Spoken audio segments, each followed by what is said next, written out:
Howdy, folks. This is just a reminder that if you like this content, you can help me out by liking, commenting, and especially by subscribing. And be sure to hit the bell notification so you always get notified whenever I have a new video. Hope you enjoy this. Hello and welcome to Catholic Answers Live. We are kicking off second hour of your Bible questions. If you have a Bible question that you would like to call in and ask, the number to call is 888-318-7884, 888-31-TRUTH.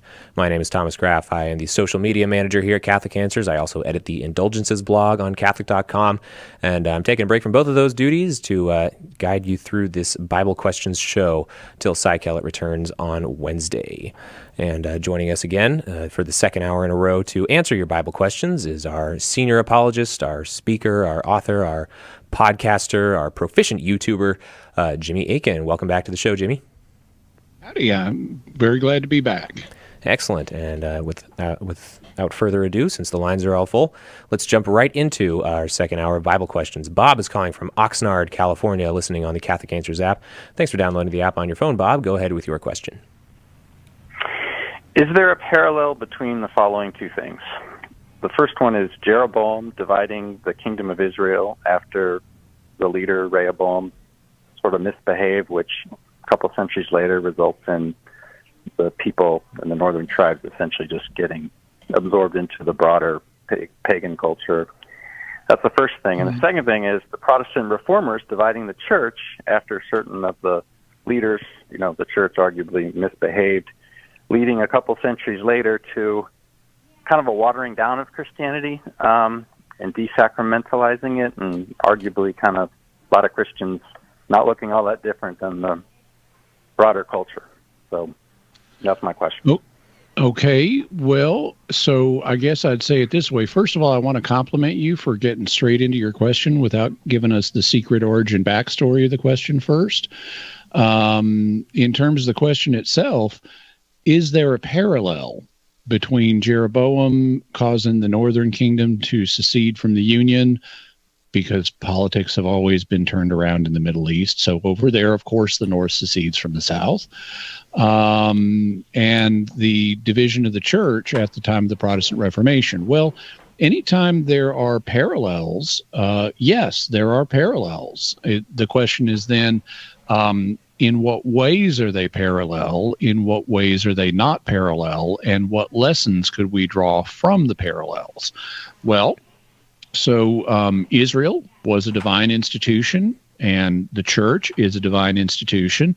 You had a bunch of people secede from that divine institution under the leadership of Jeroboam.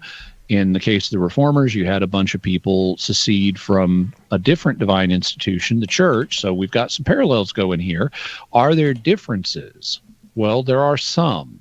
So one of the differences is that, another parallel, the seceders in the case of ancient Israel were seceding because Solomon's son, Rehoboam, was mismanaging stuff. And also there's the Protestant reformers said we're seceding because the popes have been mismanaging some stuff. And so there's a parallel there. In terms of, with some validity, in terms of differences, well, God makes it clear that the 10 northern tribes seceding was okay with him. He said it was his plan. He acknowledged that that not just Rehoboam, Solomon's son, had been doing bad stuff, but Solomon himself had been doing bad stuff, and this was a punishment on the house of David for that mismanagement. So God was okay with it, but he made some stipulations.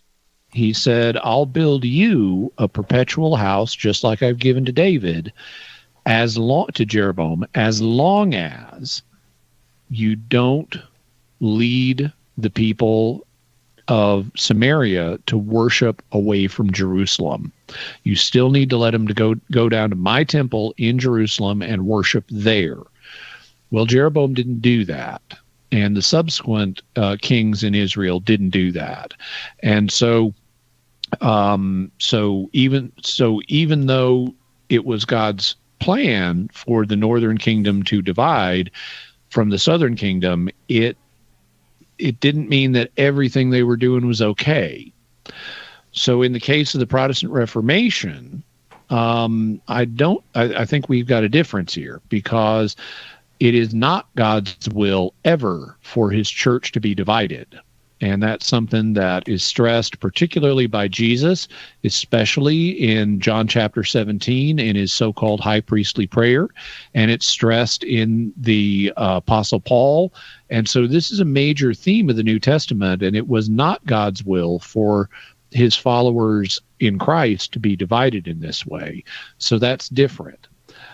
Also, given the diversity of doctrine and practice that emerged in the Protestant community, that can't all be God's will either, because God doesn't will people to believe false things. And the fact that numerous doctrines of one Protestant sect will contradict the doctrines of another Protestant sect means somebody has to be wrong.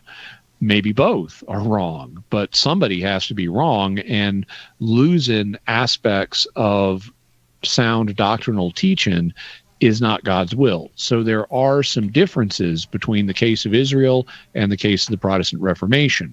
By the way, I would also mention that the state of Israel, the Northern Kingdom, did not result in them just fading into pagan culture. In fact, there are still Samaritans today in Israel who are who still maintain their identity as Israelites. So, you know, it wasn't a total loss. One thing that I also think is a theological lesson that we can draw from this situation is, what's the role of the central religious authority in Israel, the temple? Because God made it clear that that the Israelites from the Northern Kingdom were still supposed to worship in Jerusalem, and they didn't. So they were mistaken in that regard. Well, a similar question became relevant to me when I was in the process of becoming Catholic, and I said, is the papacy real? Does the Pope have the authority that Catholics attribute to him? And I thought about this not in connection with Protestantism, but in connection with Eastern Orthodoxy. Because with Eastern Orthodoxy, you have a lot of Orthodox who would say that the Pope is the successor of Peter in a special way. They just disagree about what kind of authority he's got. And I said to myself, well, I think there's an instructive parallel here. Which is God more likely to guide into a correct understanding of an institution that's divinely instituted? Is it the party that has the institution, or is it the party that's in separation from the institution? And so I said to myself, just like the northern tribes lost the accurate understanding of the temple in Jerusalem, and the southern tribes retained an accurate understanding of the temple in Jerusalem, so Catholics are more likely to have an accurate understanding of the role of the Pope, and those in separation from the Pope are less likely to have an accurate understanding of the authority of the Pope. And so I actually used this parallel to draw a theological conclusion that Catholics are more likely to understand the Pope's office correctly, and therefore I ought to be a Catholic. So I think there are both similarities and differences here, but you got to kind of work it through case by case, because there are both similarities and differences. Bob, thanks so much for that question. I hope you'll call again. That opens up a line here, so call 888-318-7884 if you want to get in line and ask Jimmy Akin your Bible question. Hey, here's another great gift for any Catholic on your Christmas list as we approach the season. It is the Big Book of Catholic Answers, this big, large volume, first volume of eventually 3, compiling years and years, decades even, of Catholic Answers content into an easy-to-read question and answer format. I mean, this is a large tome. If you're looking at it on the YouTube feed, you can see it's very large. If you're not looking like, I'm just going to drop it on the table here. I mean, that sounded loud, right? That's how big that book is. It's a big book of Catholic Answers. That's why we called it the Big Book of Catholic Answers. And you get a big discount on it. 25% off at checkout if you use the promo code BIGBOOK when you buy it on shop.catholic.com. That's one word, Big Book, BIGBOOK, to save 25% on the Big Book of Catholic Answers. Once again, go to shop.catholic.com to get your copy of the Big Book of Catholic Answers and everything else that we have there on sale for up to 25% off. We'll be right back with more Bible questions with Jimmy Akin here on Catholic Answers Live. There's only one Catholic Answers Live. Are you a coffee drinker? If so, you can now enjoy a coffee roasted to perfection by the Carmelite monks of Wyoming. Delicious Mystic Monk coffee is roasted and prepared by monks in a hidden cloistered monastery and is available in over 25 varieties. All Mystic Monk coffees are works of perfection and labors of love. For more information on how to purchase Mystic Monk coffee, visit mysticmonkcoffee.com. That's mysticmonkcoffee.com. Wings is a weekly newsletter that's packed with program information, features, and updates of all that's going on at EWTN. To sign up, go to EWTN.com, click subscribe, enter your name and email address, and you'll start getting your wings every week. Get your wings today. It's the weekly newsletter from EWTN, the Global Catholic Network.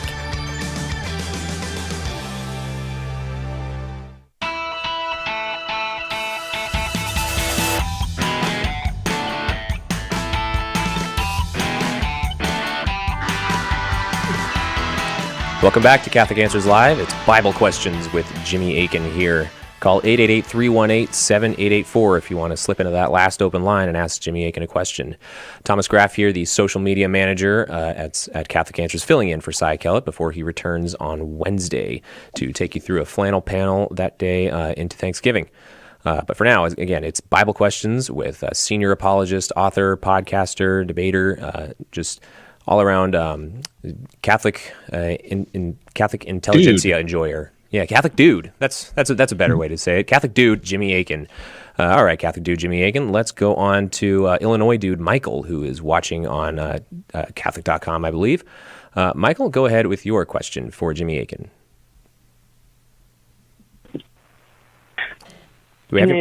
So in 1 Timothy is talking about the requirements to become a bishop. Mm-hmm. The requirements, it says, be the husband of one wife or husband of one wife. Mm-hmm. Exactly how it goes, but that's kind of how it went. Did Paul, by that, nowadays it's a discipline that priests aren't supposed to be married to anyone. Bishop. Michael, I'm having trouble hearing you. You're cutting in and out. Can you speak directly into the phone? Paul mean in 1 Timothy when he said that a bishop requirements must be? I think we're cutting in and out with you, Michael. Your connection is tough, but I think what you're asking, right, is in 1 Timothy, Paul says that to become a bishop, that just a bishop must be the husband of one wife, and you're wondering what Paul meant by that. Is that correct, Michael? All right, we're having trouble getting Michael, but I'm going to assume that's correct because now that the issue's been raised, I may as well answer it. Mm-hmm. It's certainly what our call screener understood Michael to be asking. So, what is meant by one wife? Well, there are three possible understandings. One is that the bishop must have a wife, and only one. Basically, nobody buys that as an interpretation because Paul himself is a bishop and he's not married. So this isn't a minimum threshold of you must have a wife. This is a maximum threshold of some kind of you must have one wife. Also Timothy, he's also a bishop and he's not married either, and neither is Barnabas. So this is clearly not a mandate that's a minimum. It's a mandate that's a maximum. The question is then, what is meant by one wife? Does it mean not a polygamist? So would a polygamist be disqualified? Well, I would say, yeah. In that case, if a person has multiple wives and they don't have one wife, they've exceeded the maximum. On the other hand, what about someone who has one wife at a time?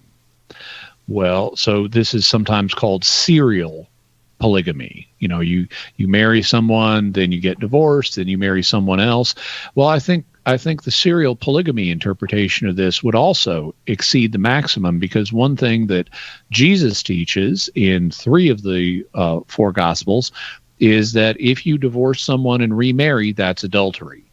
And Paul has that same principle. If you look, for example, in Romans 7, he indicates that if someone gets divorced and remarried, then assuming it was a valid marriage before God, that's adultery.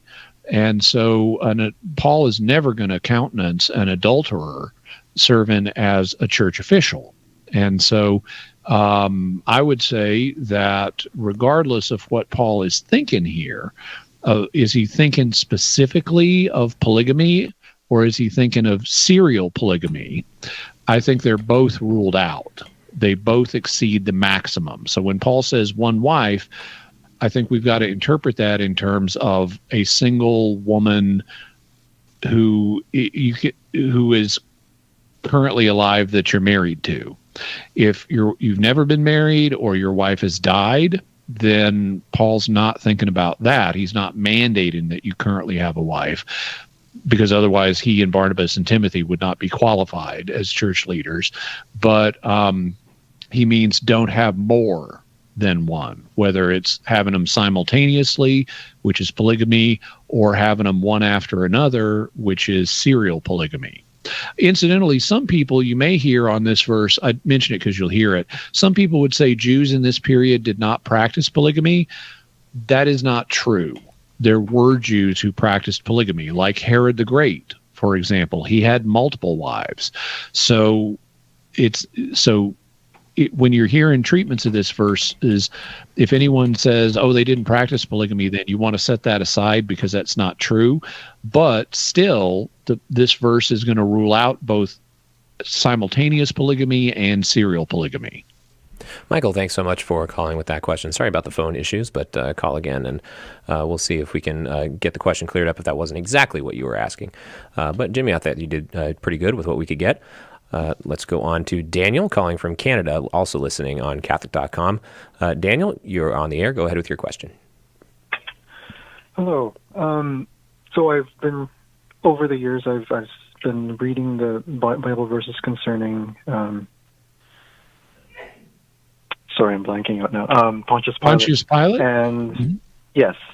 And I get that there's a lot of, throughout the centuries, people have had like a negative view of him, but every time I read about Pontius Pilate, it just seems like the guy who really tried to get the Lord out. I mean, I think there's a verse there that explicitly says so. And I just can't square what I'm reading versus like the attitude of a lot of Catholic theologians and even saints.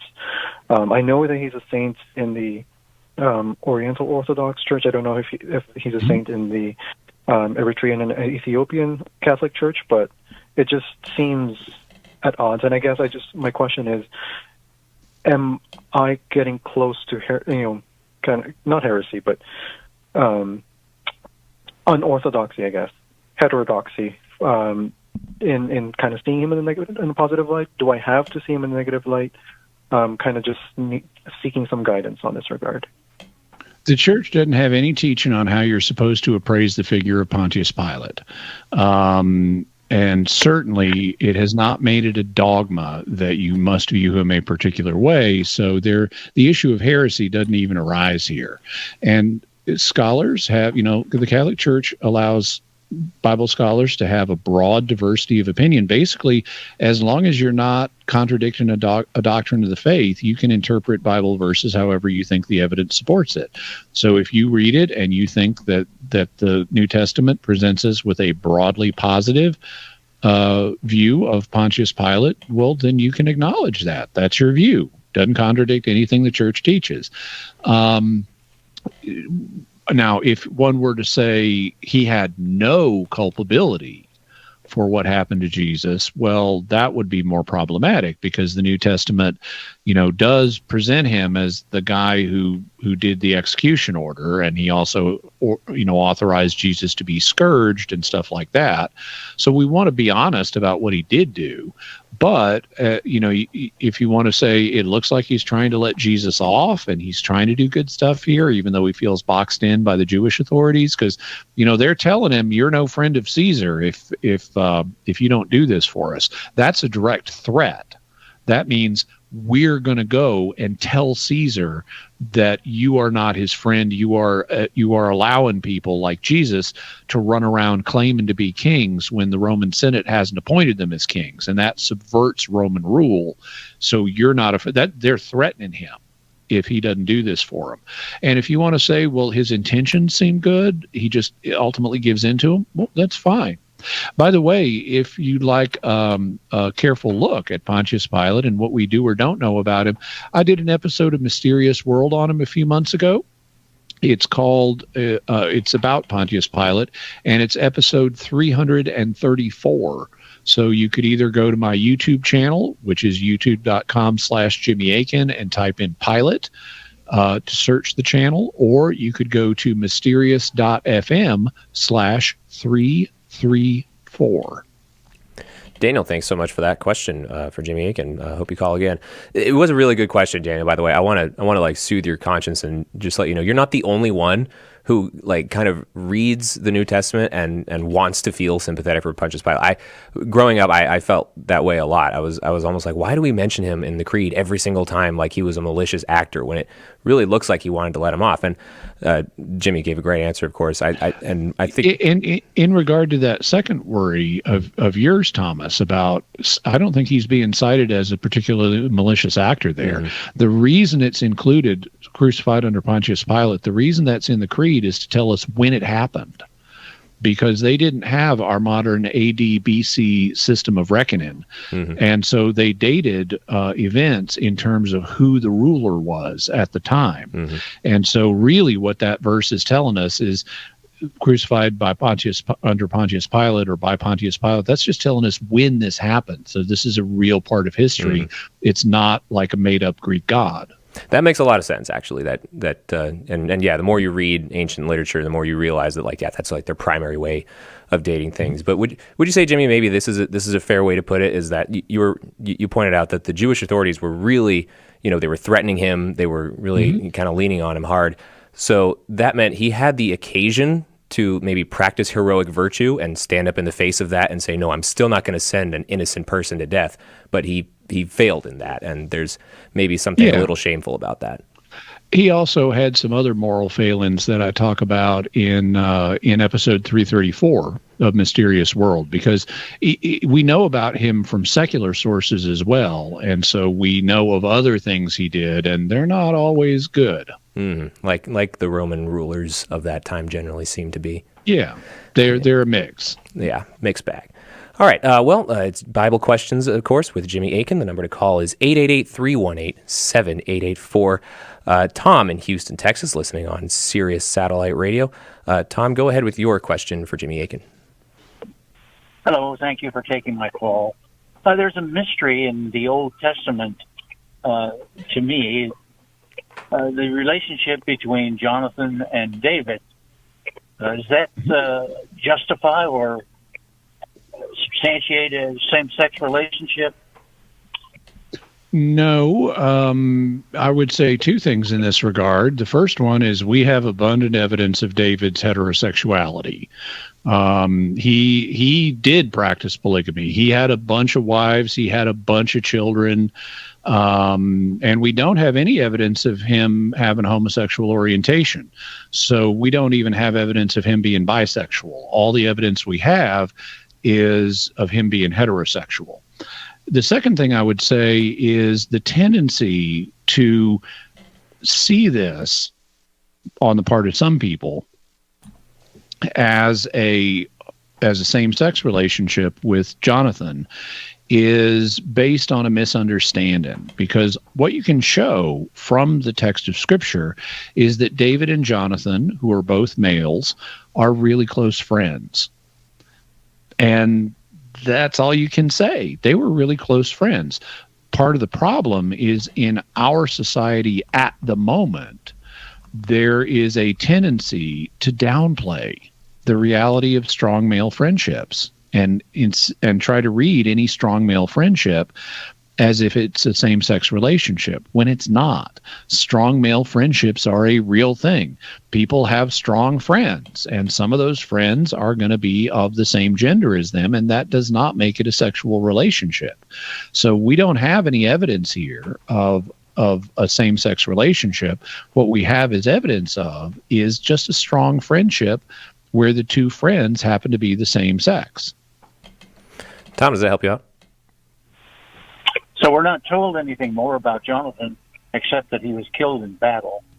Is that correct? Right. Yeah. Mm-hmm. Well, we are told more about him, but not in terms of sexual orientation.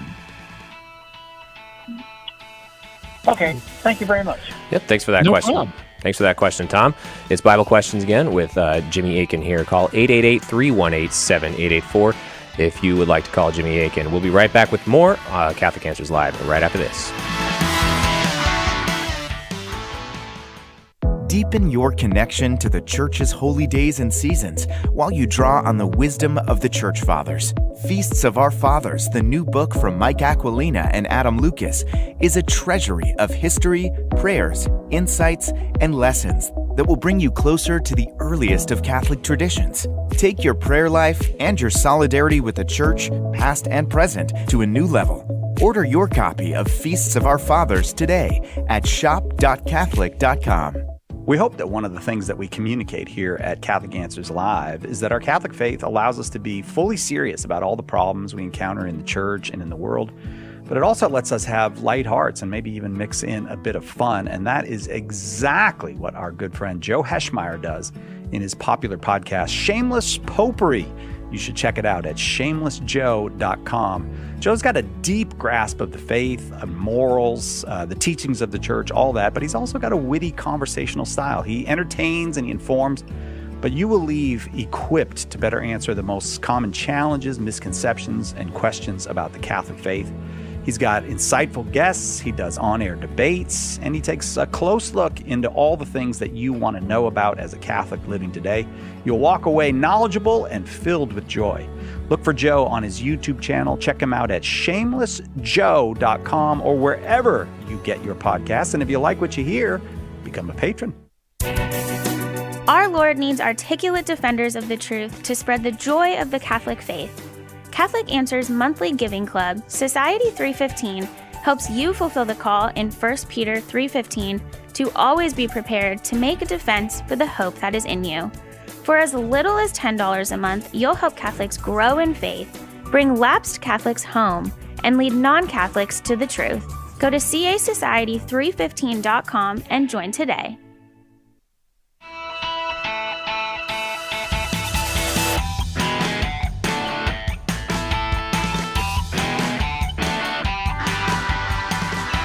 Welcome back to Catholic Answers Live. It's Bible Questions with Jimmy Akin.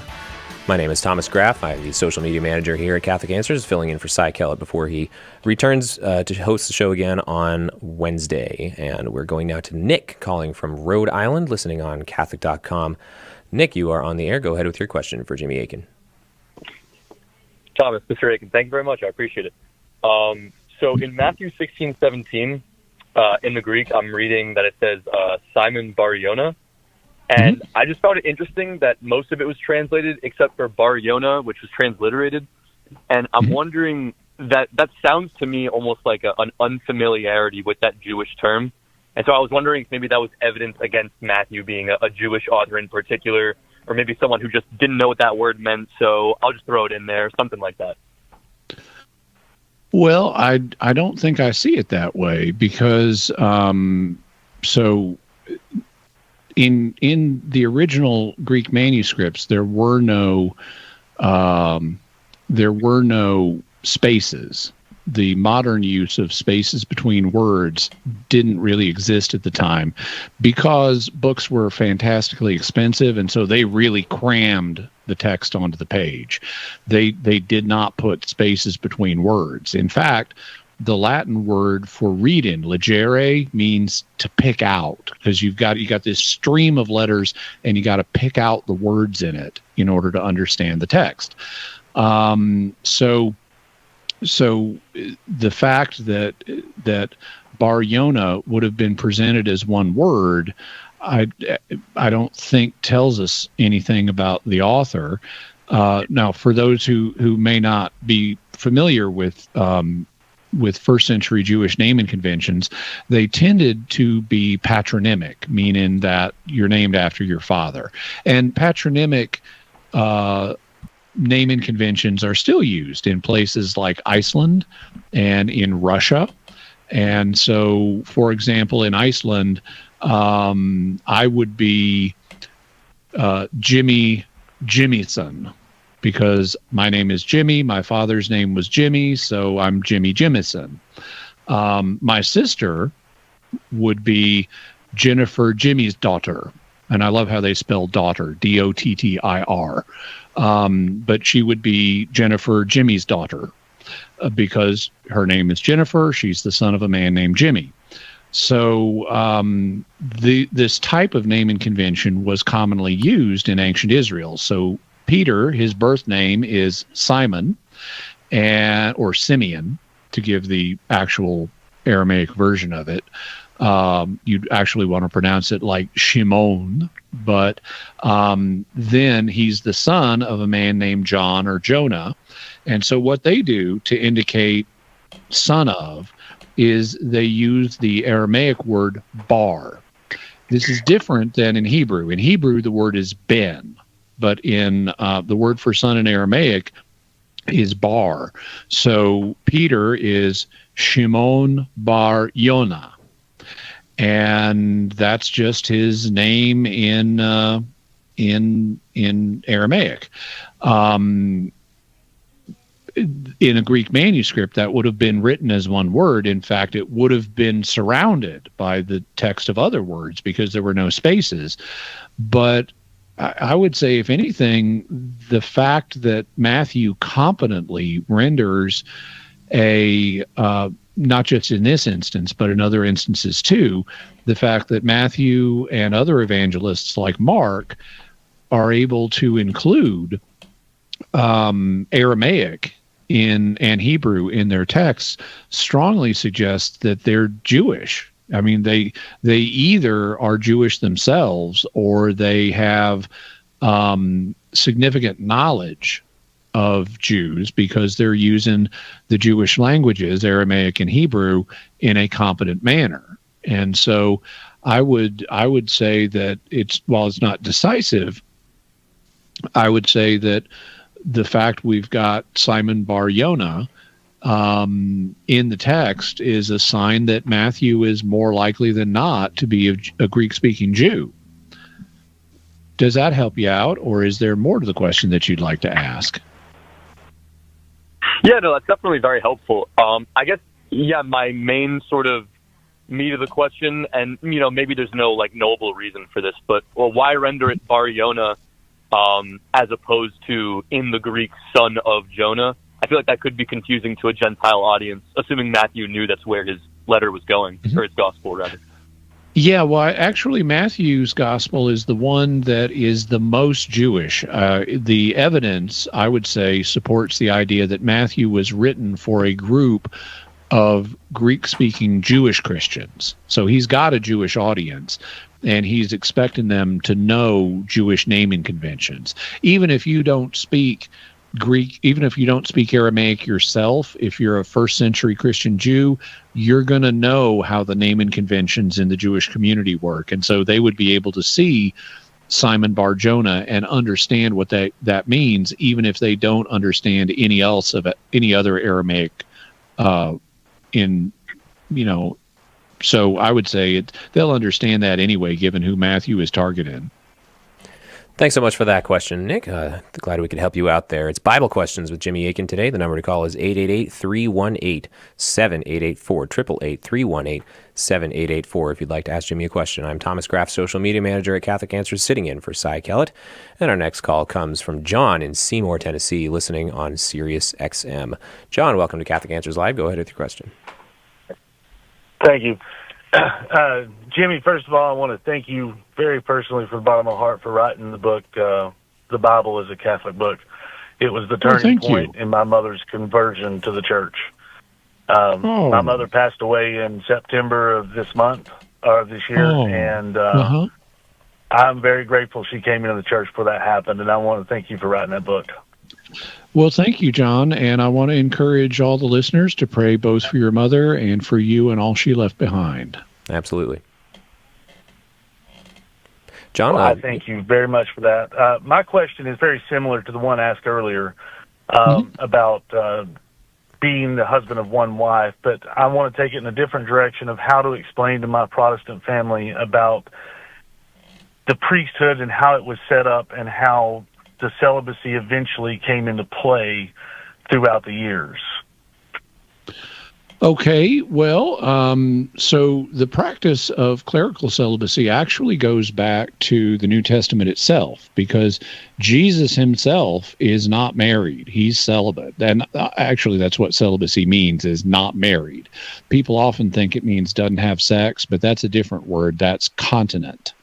So celibacy and of course, if you're celibate, if you're not married, you're also supposed to be continent.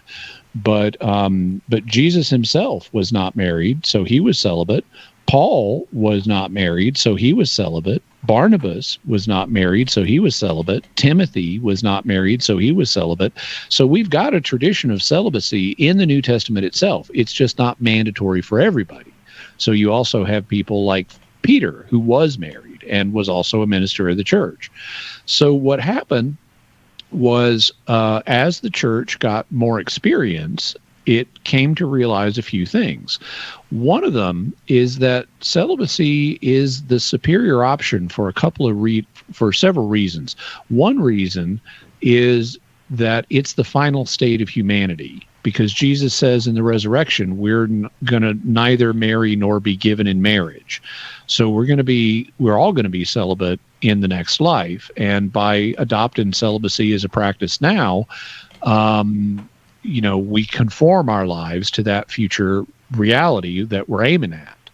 Secondly, Jesus himself tells us that it's the superior state. In the Gospels, when the issue of divorce comes up, the disciples, and Jesus is very firm about you can't divorce and remarry, the disciples say, well, it'd be better not to marry then. And Jesus has also said, some are made eunuchs by men, some are eunuchs for the kingdom of God. They're not married for spiritual reasons.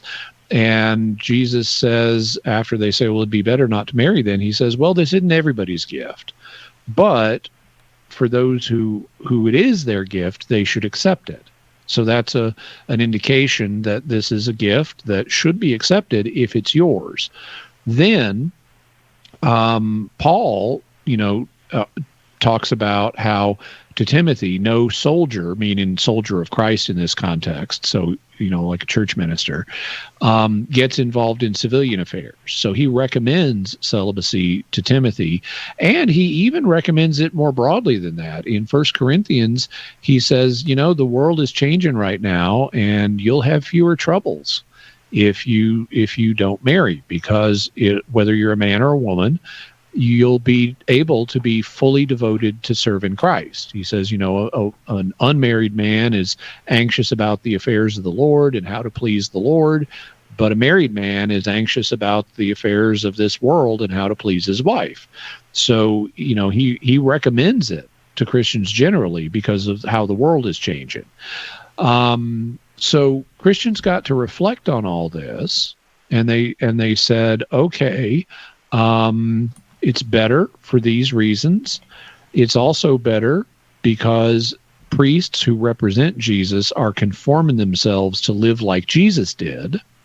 And it's better because it frees them up for greater service, as St. Paul talks about. They can, it's easier to get a Catholic priest at 3 a.m. than it is a Protestant minister who's in bed with his family. So it frees them up for more service. And so for a variety of reasons, both practical and theoretical, there came to be a broad mandate for clerical celibacy in the Latin rite of the Church. Now, it's not an absolute mandate. There are, in fact, in the Latin Church, married priests today. Also, in the Eastern rites of the Church, many of them have married priests as well. But it made sense for a bunch of reasons. This is not a teaching of the church. It's a discipline of the church, and it's changed over the course of history, and it could change again in the future. If the church at some point discerns that it would be better to, not have this as a requirement for, the ordinary priest in the Latin Rite, well, then they could change it and allow for additional exceptions. So this is not a teaching, but it is something that the church has instituted for reasonable reasons that go back to the Bible itself and also have been learned by practical experience with ministry, and it serves the church well, but it's something that can be modified. Thanks so much for that call, John. Hope we were able to help you out. Before we go to a break, I just want to remind all of you listening out there that on shop.catholic.com, you can visit today and check out our store-wide sale, worldwide presumably as well. Everything in our online shop is reduced 10 to 25% and more. Books, online courses from our School of Apologetics, rosaries, scapulars, puzzles, clothing. It makes a great Christmas present, makes a great birthday present, makes great any kind of gift you want or anything that you would like for your own edification as well at shop.catholic.com. That also includes the Faithful five great books that we have to build up the faith of anyone from convert to cradle Catholic. Trent Horn's Why We're Catholic, Cy Kellett's Teacher of Strange Things, Jimmy Akin's The Bible is a Catholic Book, and Joe Heschmeyer's The Early Church Was the Catholic Church and the Eucharist is Really Jesus. Each of these books is available for just $10 plus free shipping if you live in the continental U.S., and if you don't, they're also on sale as ebooks as well. Visit shop.catholic.com today and check them out. It's all about the truth. Catholic Answers Live. Underwriting for Catholic Answers Live is provided by Real Estate for Life. Real Estate for Life connects home buyers and sellers to real estate agents while supporting pro-life organizations. On the web at realestateforlife.org. Mother Angelica had a simple goal when she began EWTN: to reach the world with the gospel message. Today, EWTN offers an online learning series, its own YouTube channel, the daily Mass and devotionals, and audio and video on demand. We've never wavered from our mandate to proclaim the truth and majesty of the Catholic faith. Thank you for joining EWTN in this mission. The Catechism defines evangelization as the proclamation of Christ and His gospel by word and the testimony of life. But what does that look like in real life? It looks like St. Paul street evangelists out in the public square sharing the good news. We're a Catholic nonprofit that starts conversations by handing out free sacramentals. Then we employ our method of listen, befriend, proclaim, and invite. Catholic Answers is supported in part by St. Paul Street Evangelization. Visit streetevangelization.com to learn more.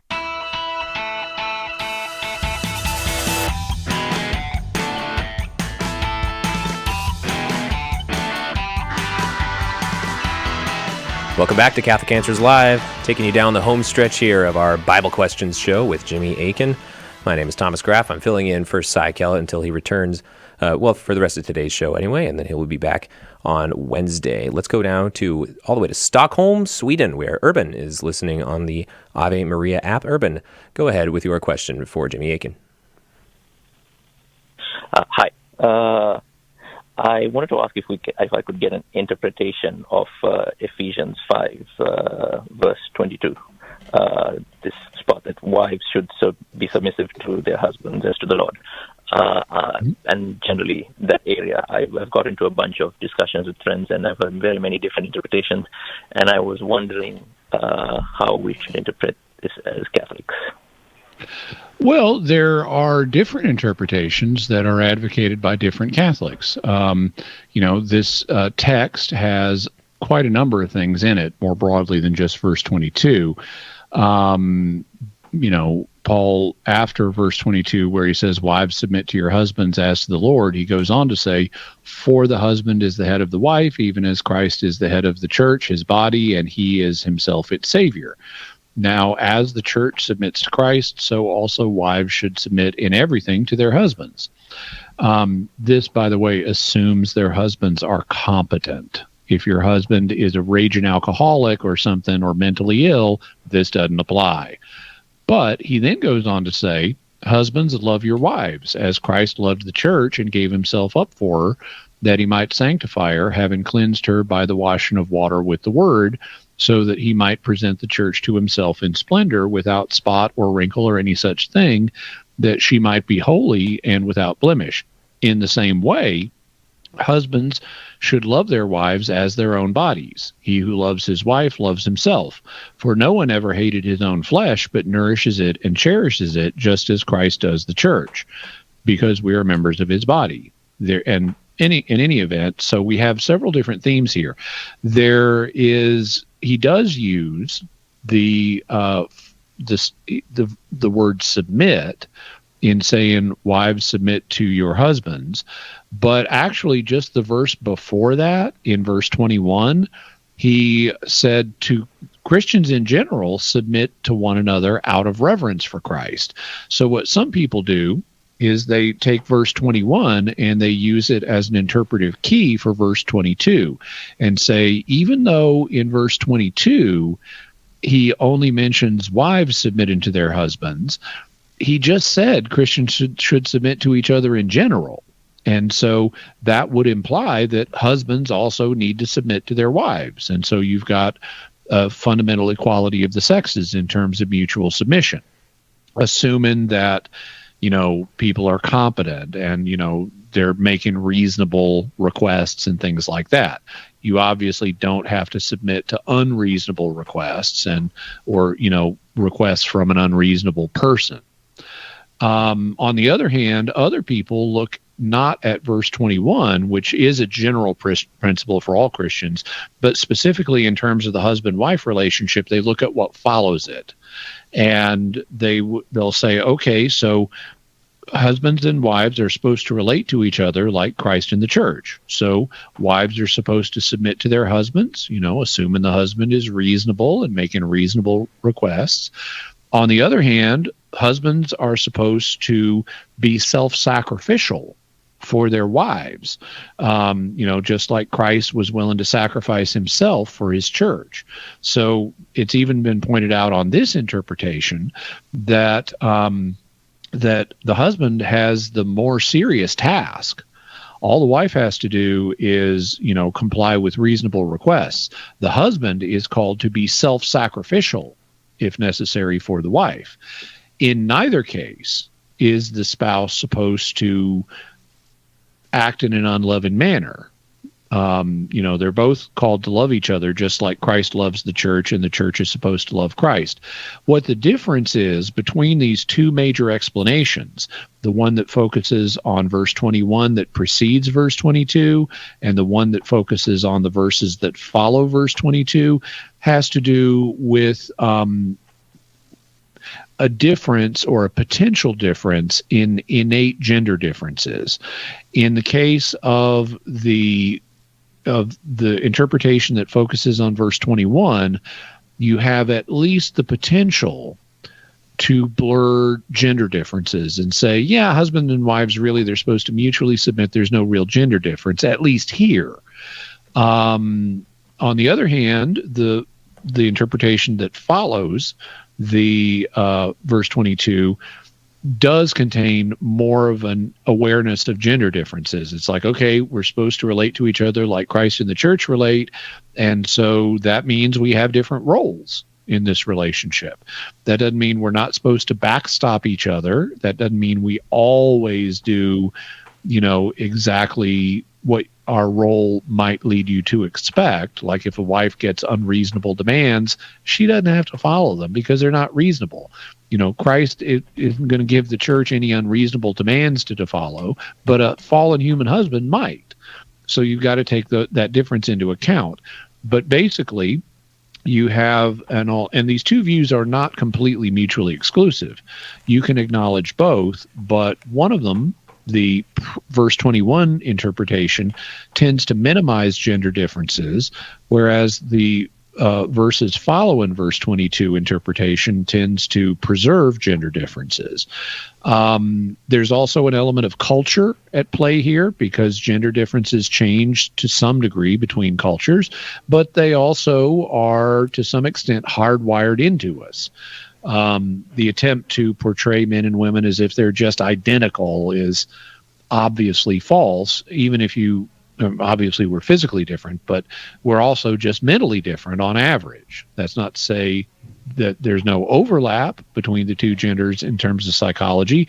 Some women are more brave than some men, for example, but men generally tend to be brave and taking risks in a way where women tend to be more risk averse when it comes to physical danger.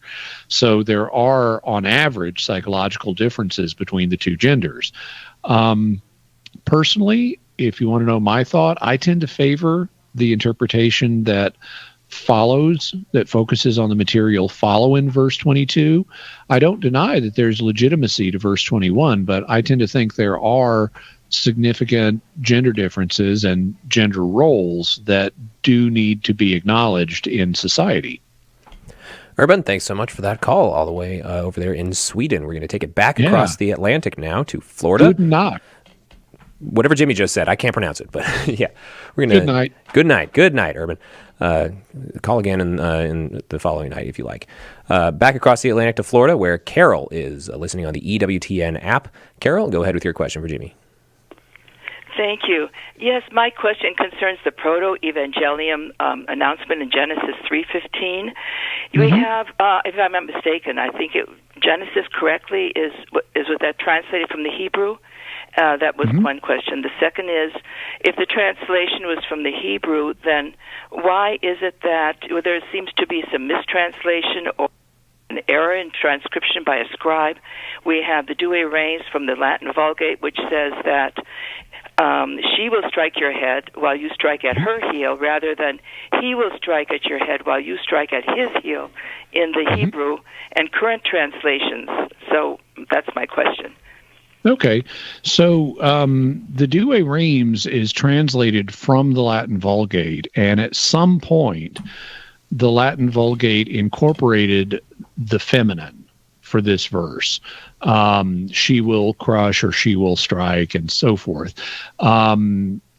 Exactly when that happened, I'm not sure. I have read that actually the edition that Jerome produced did not have she, because Jerome was translating Genesis from the Hebrew original, and in the Hebrew original, it is clear this is a masculine pronoun, this is a masculine verb form, so it's very clearly he will crush. So there is just a mistranslation in later editions of the Vulgate, even though it appears that the feminine language was not in Jerome's original Vulgate. It seems to have come in later. As to why it would come in, well, because of scribal error. Scribes are fallen human beings, and they make mistakes. So, this is just one example of scribal error occurring in the history of the Bible.